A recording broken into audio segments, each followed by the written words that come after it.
शिक्षक साथियों नमस्कार। निष्ठा प्रशिक्षण 3.0 मॉड्यूल 4 बुनियादी साक्षरता एवं संख्या ज्ञान में समुदाय एवं अभिभावकों की सहभागिता, इसका प्रश्न उत्तरी देखते हैं, जिनमें तीनों अटेम्प्ट में पूछे गए अलग अलग प्रश्नों का सुपर संग्रह इस वीडियो में आपको मिलेगा, जिसमें अटेम्प्ट फर्स्ट, सेकेंड और थर्ड में हर बार आपका स्कोर 20 में से 20 रहेगा। तो चलिए प्रश्न उत्तर शुरू करते हैं। प्रश्न पहला है, निम्न में से कौन सी गतिविधि अभिभावकों के द्वारा घर पर बुनियादी संख्या ज्ञान को बढ़ावा देने के लिए नहीं हो सकती? इसका सही आंसर है अक्षरों के साथ अनुरेख, ट्रेसिंग अलोंग। अगला प्रश्न है, अभिभावकों को किस स्तर के सीखने के प्रतिफल LOS के प्रति जागरूक होना चाहिए? इसका सही आंसर है विभिन्न कक्षाओं के स्तर पर।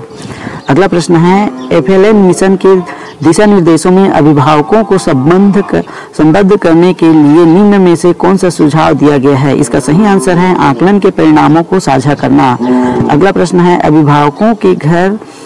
अभिभावक घर के विभिन्न हिस्सों को लेबल करके मुद्रित और संख्यात्मक वातावरण निर्मित कर सकते हैं।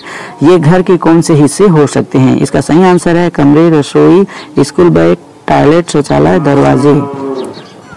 अगला प्रश्न है, बुनियादी साक्षरता को बढ़ावा देने के लिए अभिभावकों को बच्चों के साथ गाना चाहिए तथा ऐसे करते हुए उन्हें क्या पहचानने के लिए प्रोत्साहित करें? इसका सही आंसर है गीत और कविता में तुकबंदी वाले शब्द।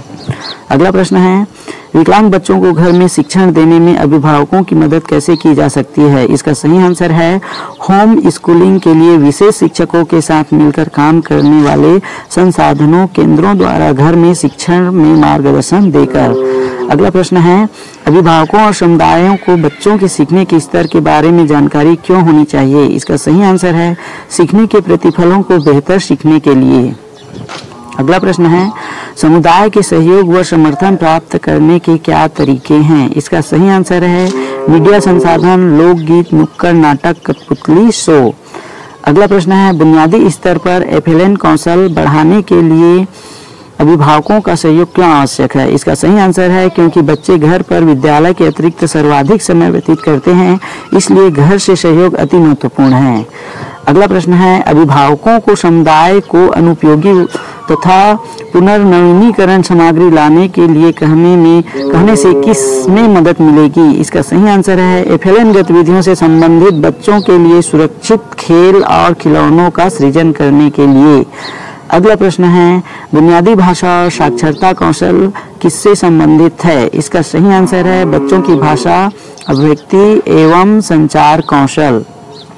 अगला प्रश्न है, घर पर उत्तेजक वातावरण के निर्माण के लिए क्या उपलब्ध कराना चाहिए? इसका सही आंसर है पत्रिकाओं, कहानी की किताबों, खिलौनों, जोड़ तोड़ मरोड़ वाली सामग्री तथा पारंपरिक बातचीत के माध्यम से। अगला प्रश्न है, बच्चों की शिक्षा में अभिभावकों की संबद्धता की आवश्यकता का मुख्य कारण क्या है? इसका सही आंसर है बच्चों के विकास और सीखने में एक महत्वपूर्ण कड़ी बनने के लिए। अगला प्रश्न है, अभिभावकों को नियमित अपडेट भेजने के लिए निम्न में से कौन सा विकल्प बेहतर है? इसका सही आंसर है डायरी पर नोट लिखकर देना। अगला प्रश्न है, अभिभावक स्थानीय स्तर पर उपलब्ध ऐसे खिलौनों और खेल सामग्री जो बच्चों के लिए हानिकारक नहीं है, इनकी पहचान कर सकते हैं तथा उनका उपयोग कर सकते हैं। इसका सही आंसर है स्वयं खोजपूर्ण तरीके से सीखने के लिए। घर के वातावरण को प्रिंट से समृद्ध बनाना और अभिभावकों तथा परिवारों द्वारा बच्चों के कौन से कौशल को सुदृढ़ करता है? इसका सही आंसर है बुनियादी साक्षरता कौशल। अगला प्रश्न है, जब विद्यालयों में मित्रवत व्यवहार के साथ परिवार का सदस्यों का स्वागत होता है तो इनमें से कौन सा काम करना आसान होता है? इसका सही आंसर है सफल साझेदारी बनाना।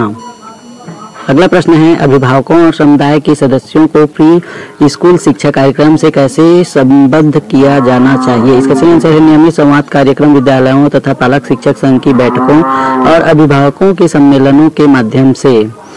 अगला प्रश्न है, अभिभावकों को बच्चों की शिक्षा में सहयोग के लिए शिक्षित करने के लिए निम्नलिखित में से किस तरीके का उपयोग किया जाना चाहिए? इसका सही आंसर है अभिभावकों की सुविधाओं के अनुसार औपचारिक और अनौपचारिक संवाद खुला रखना।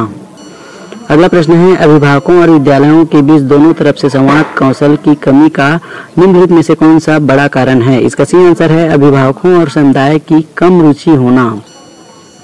अगला प्रश्न है, विद्यालयों में FLN संसाधन केंद्र का निर्माण अभिभावकों के लिए कैसे उपयोगी होगा? इसका सही आंसर है बच्चों के शिक्षण में सहयोग के लिए आवश्यक सामग्री तथा पुस्तकों को विद्यालय से उधार लेना। अगला प्रश्न है, बुनियादी स्तर पर बच्चों को आयु और विकास अनुरूप उपयुक्त खेल खिलौने देने से उन्हें कौन से नए कौशल का अभ्यास कराने का अवसर मिलता है? इसका सही आंसर है सृजनात्मक, सोचपूर्ण एवं हलन चलन गतिविधियां तथा पारस्परिक चर्चा। अगला प्रश्न है, अभिभावकों द्वारा बच्चों की कहानी के प्रति जागरूकता बढ़ाने के लिए कौन सी गतिविधि की जा सकती है? इसका सही आंसर है जोर से बोलकर पढ़ना। अगला प्रश्न है, पालक शिक्षक संघ की बैठक में जब शिक्षिका बच्चों द्वारा किताब उल्टी पकड़ने की बात कहती है तो वह बच्चे की किस समझ के बारे में बात कर रही है? इसका सही आंसर है बुनियादी साक्षरता और किताब पकड़ने के तरीके के बारे में। अगला प्रश्न है, बुनियादी साक्षरता तथा संख्या ज्ञान कौशल को कैसे बढ़ाया जा सकता है? इसका सही आंसर है बुनियादी साक्षरता तथा संख्या ज्ञान गतिविधि में अभिभावकों की शिक्षा तथा सहभागिता बढ़ाकर। अगला प्रश्न है, अभिभावक व्यक्तिगत या सामूहिक रूप से प्रासंगिक उपयुक्त गतिविधियों को स्थापित करा सकते हैं। उचित प्रसंग क्या हो सकता है? इसका सही आंसर है बच्चे का परिवेश, वातावरण तथा अनुभव। अगला प्रश्न है, स्थानीय रूप से उपलब्ध निःशुल्क सामग्री का कलात्मक गतिविधियों के साथ प्रयोग व प्रदर्शन करना किस प्रकार की गतिविधियां हैं? इसका सही आंसर है संलग्न रहने वाली गतिविधि। अगला प्रश्न है, शिक्षक शिक्षिका अच्छे संप्रेषण कौशल पालन कर रही है यदि वह? इसका सही आंसर है माता पिता के प्राप्त संदेश प्राप्त करती है और संदेश पर अपनी टिप्पणियां जोड़कर उसे आगे बढ़ाती है। अगला प्रश्न है, बुनियादी साक्षरता के लिए बच्चों को घर पर करवाई जाने वाली गतिविधियों का चयन निम्नलिखित में से करें। इसका सही आंसर है साझा पठन। अगला प्रश्न है, विद्यालय और परिवारों के बीच सहयोग के समर्थन करने का महत्वपूर्ण कारण क्या है? इसका सही आंसर है इस प्रकार के सहयोग से बच्चों को विद्यालय और घर पर सीखने में सहयोग मिलता है। अगला प्रश्न है, सामुदायिक सहभागिता विद्यालय और बच्चों के लिए क्यों उपयोगी है? इसका सही आंसर है समुदाय के पास भौतिक, वित्तीय और मानवीय बहुत से संसाधन होते हैं जो विद्यालय और बच्चों के लिए लाभदायक हो सकते हैं। अगला प्रश्न है, बुनियादी स्तर पर अभिभावकों की सहभागिता अत्यंत महत्वपूर्ण है। इस स्तर पर किस आयु वर्ग के बच्चे सम्मिलित हैं? इसका सही आंसर है 3 से 8 वर्ष। अगला प्रश्न है, अभिभावकों के साथ निरंतर संवाद और संचार उन्हें किस ओर प्रेरित करने के लिए महत्वपूर्ण है? इसका सही आंसर है एफएलएन गतिविधियों में अभिभावकों और परिवार को शामिल करना। अगला प्रश्न है, एफएलएन में अभिभावकों और समुदाय की कम सहभागिता का मुख्य कारण क्या है? इसका सही आंसर है अभिभावकों और विद्यालयों में संवाद कौशल और तरीकों का अभाव।